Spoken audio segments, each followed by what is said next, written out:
Hi there, Coach Don here with a video on defense skating transitions in the defensive triangle.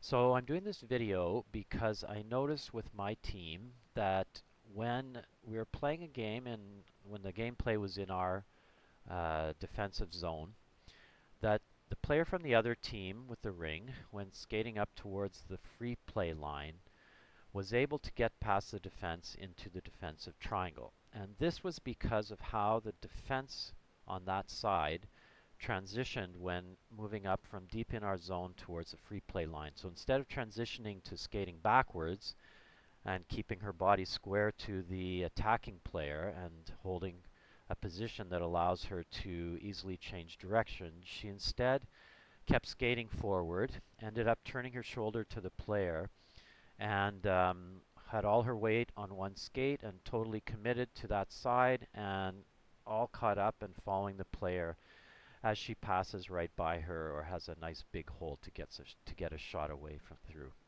So there's no need for this to actually happen, and if the player skates that transition properly, we can fix this up really nicely. So we're going to look at Team Canada and how it does this in a game against Finland from the 2017 World Ringuette Championships. So let's take a look at this. Just watch it. And the player comes around. So here we are in slow motion. So this is the player that we're interested in. She's putting pressure on the ring carrier. This is the Finland player here, as she comes and keeps pushing her towards the boards. So you'll see that her body is square to the player. And in fact, if you draw a line between that player and the goalie, she's right square in front of that with her body facing the ring. And then as she gets here, notice how her body stays in the same position, holding shutting down that channel between the goalie and the ring, and transitions to this backward skating. And see, now look at how nice and solid this position is. If the skater wants to push her to move her way to the left or to the right, she can do it. If she wants to stop and move forward in this direction, she can do that.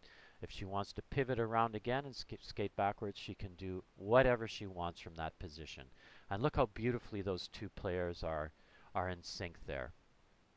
So her body's still square to the ring as the player goes out of the zone, and here we can see she comes back in, and then this is the next defensive player that picks up the play and follows the play down. And look right here, so she's able to transition again. She's skating backwards as she goes down.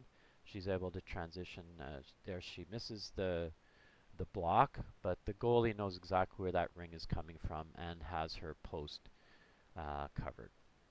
So let's look at that in some other situations. Same thing in some other situations in that same Team Canada game. So here we have our player once again. Now she's moving down towards deep into the zone, but it's the same move. So she transitions her skating to skating towards in a backwards way, comes back up, player goes around behind. So let's watch this player here, the defense. Again, she's covering. Look at her position between the ring and the goalie, keeping square to that. Oop, and there she goes. She transitions towards a backward skate, and in this case, she goes down and does a beautiful block with her stick flat on the ice. And one more example of that with that player right there. So there you have it. We'll look at one more time at the slow motion footage. So this is a correction that all defense players can make. It's those transitions at the top, coming up and coming down, to make sure that you're going into a backward skating position. So I hope that helped, and until next time, Coach Don signing off.